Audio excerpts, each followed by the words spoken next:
Okay, so I'm going to show you guys how you can dig into a niche and learn about kind of a whole category a bit more by using the native just Amazon tools that they provide for us. So that consists of, well, let me just show you here.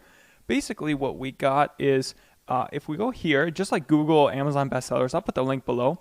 But so there's the bestsellers, new releases, movers and shakers. So essentially the first two are pretty self-explanatory, but movers and shakers, something that's just like popping, or the algorithm is like, ooh, what's up with this?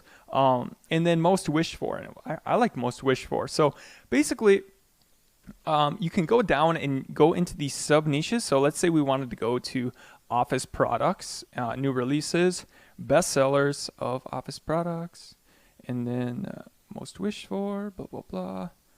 And then basically what's going to happen then on the side here, you'll start to get down. So like this will be the whole category. So that's going to be kind of tough to go into. But if you were to go into office supplies, we want to learn all about the office supplies niche. Normally with the other ways we talk about, we're using tools, product research tools, and they're telling us more keyword or product based.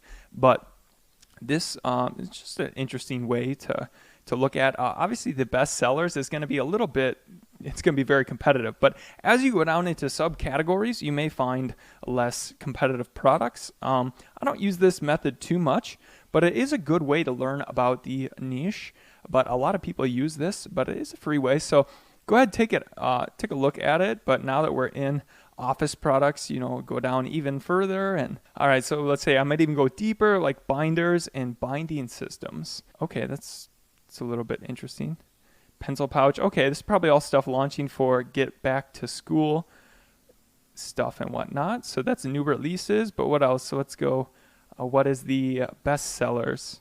Okay, well that's just like basic binders. Okay, so I looked up 3-ring binder, and I'm just gonna look at the revenue here quick. Okay, so there's 20,000 searches a month.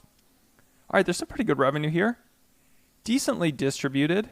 Yeah, a lot of these top ones, they're just the basic and plain ones. So there's always going to be a room for premium. So, I'd just be kind of looking around here, and I don't know, they're pretty big and relatively heavy. I probably wouldn't go after something like this, but just a good way to get ideas. It's a good way to learn about a niche. So you should go ahead, check this out. And so I forgot to go over Amazon most wished for. So Amazon most wished for is where I like to look by using this technique, because we've gone and niche down a little bit down into office binders, but now it's like, what do people want? And so I just like, ooh, a portfolio, resume holder. And I know a lot of people are using those. I had to specifically use one for when you go to job fairs and whatnot. Yeah, so by looking in here for Amazon most wished, checking out this resume portfolio folder, I don't know, it seems like an interesting market. They're doing some decent revenue here, and everybody's got their own way that they want to present themselves. So there could be some room for innovation, because there's all sorts of different types of people. And when you're going to a job fair and whatnot, there's you got to have your business cards, you want to present your resume and whatnot. So I don't know, there could be an interesting market. There's kind of low sales down here, but yeah, go ahead and check out these methods, and on to the next video.